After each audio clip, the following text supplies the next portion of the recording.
Taylor Swift, you know her name, you've hummed her songs, and you've definitely seen her face plastered across magazines, the internet, and maybe even a t-shirt or two. She's pop music royalty, a songwriting sensation, and as of late, she's made headlines for an unexpected reason: her relationship with NFL player Travis Kelce. She's recently been criticized for what some refer to as attention-seeking behavior, because of her liking for going to her boyfriend's NFL games knowing fully well that all the cameras will be on her. Maybe, even more so than on the actual match itself.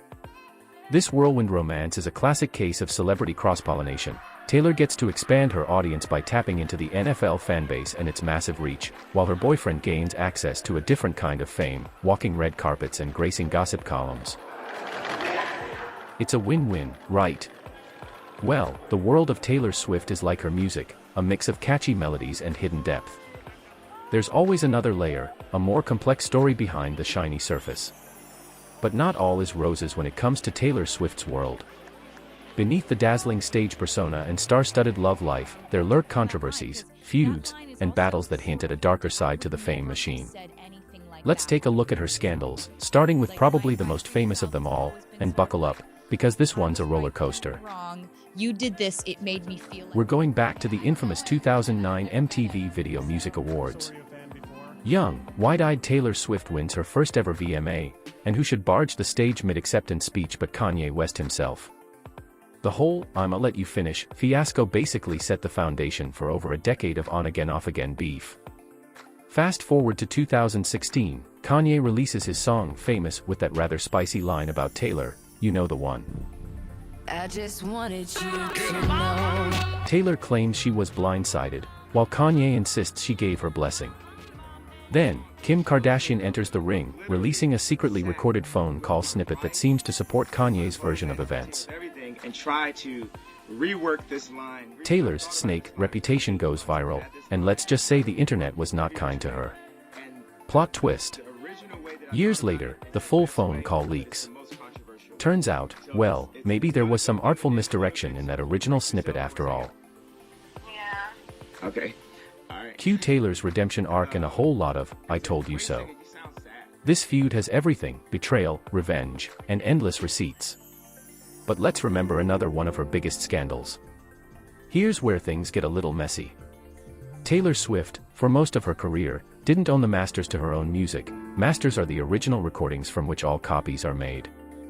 When her record label, Big Machine Records, was sold to Scooter Braun, a music manager with whom she had a rocky history, well, let's just say she wasn't thrilled. Something that I think also comes with growing up.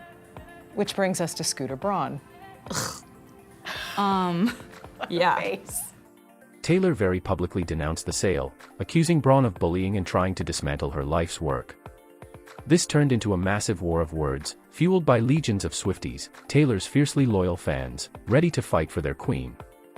It sparked a huge conversation about artists' rights, ownership, and the shady side of the music industry.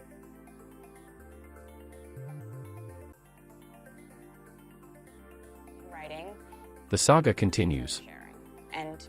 Instead of giving up, Taylor embarked on a bold move, re-recording all her old albums to create new master recordings that she would fully own.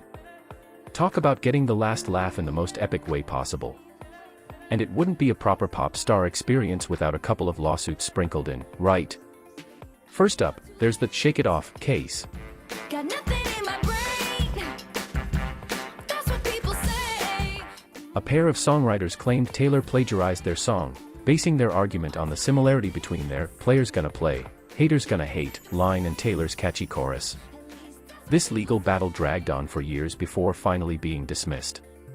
Then, there was a copyright infringement lawsuit over the design of the Lover album booklet. An author claimed Taylor had copied the concept from her own book of poetry. While less high-profile than the other scandals, it further highlights the fact that when you reach superstar status, even your album design can land you in hot water.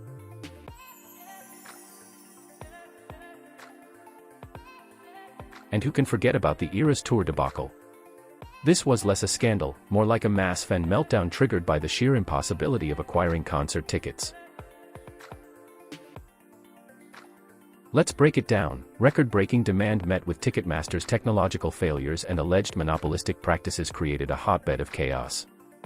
Fans waited in line queues for hours, only to be shut out or met with outrageous prices. Taylor herself was furious, publicly criticizing Ticketmaster and expressing heartbreak over the situation. This whole thing shone a harsh spotlight on the ticketing industry and fueled a wider debate about accessibility to live music events. Also, remember when Taylor and DJ Calvin Harris were music's power couple? Well, the breakup brought its own share of drama.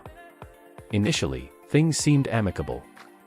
But when it emerged that Taylor had secretly co-written Harris's hit song, This Is What You Came For, under the pseudonym Nils Sjoberg, things went sour. A public Twitter feud ensued, with accusations of bad blood and attempts to sabotage one another's careers.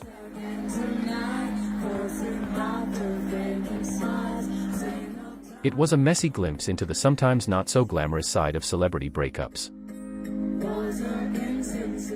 So there you have it, a whirlwind tour through the scandals of Taylor Swift.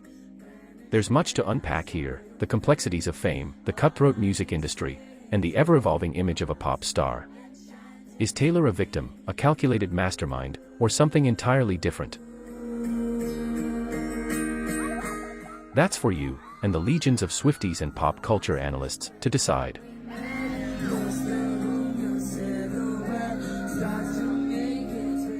I hope you liked the video. If you did, make sure to subscribe, as I will continue posting only the best celebrity and K-pop content. This was Watch Wave, and until next time, have a good one.